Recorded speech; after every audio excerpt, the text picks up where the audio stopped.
दोस्तों, आज की इस वीडियो में हम बाबा साहब डॉक्टर भीमराव अंबेडकर के बारे में बात करेंगे। बाबा साहब का जन्म 14 अप्रैल 1891 में सोमवार के दिन एक महार परिवार में हुआ। महार जाति बहुत छोटी जाति मानी जाती है, मतलब ऐसी जाति कि अगर कोई महार तालाब का पानी भी पी ले तो तालाब अपवित्र हो जाता था, ऐसा लोगों का मानना था। बाबा साहब के पिता का नाम रामजी मालोजी सकपाल था। उस समय सेना में वे सूबेदार थे। उनकी माता का नाम भीमाबाई सकपाल था। बाबा साहब अपने माता पिता की 14वीं संतान थे, जिस कारण वे खुद को अपने माता पिता का 14वां रत्न मानते थे। बाबा साहब के माता पिता उन्हें खूब पढ़ाना चाहते थे। उनका स्कूल में प्रवेश नवंबर 1896 में हुआ।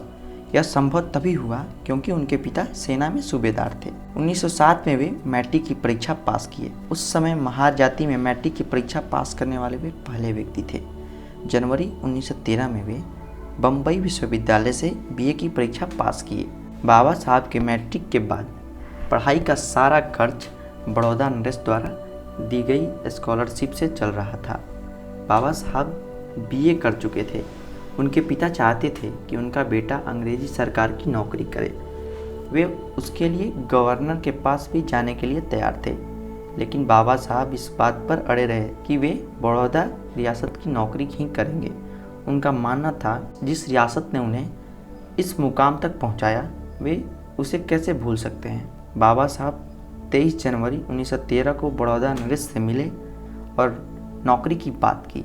नौकरी तो मिल गई, लेकिन उन्हें रहने और खाने में बहुत दिक्कत हुई। जैसे तैसे सारा व्यवस्था हुआ। तब तक उनके पिता बीमार पड़ गए।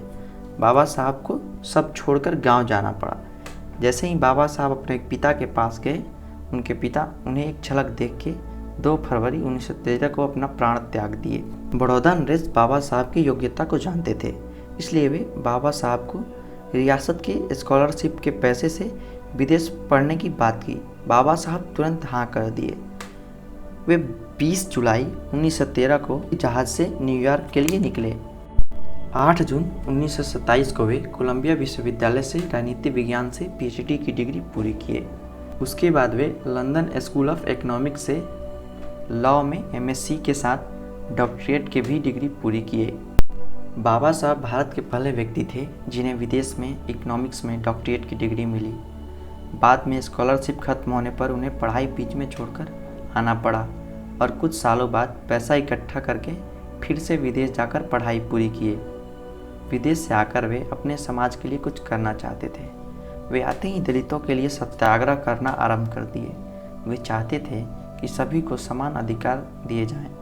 वे चाहते थे कि सभी लोग एक तालाब का पानी पी सकें। बाबा साहब ने अपने जीवन का ज़्यादा समय पढ़ाई और लोगों के हक के लिए लड़ने में लगा दिए। बाबा साहब को भारत का सबसे सर्वोच्च सम्मान भारत रत्न से सम्मानित किया गया। बाबा साहब ने कई पत्रिकाएं लिखी जो इंसान को झकझोर के रख देती थी। बाबा साहब को भारत का प्रथम लॉ मिनिस्टर और कॉन्स्टिट्यूशन के ड्राफ्टिंग कमेटी का चेयरमैन बनाया गया। बाबा साहब को भारतीय संविधान का जनक भी कहा जाता है।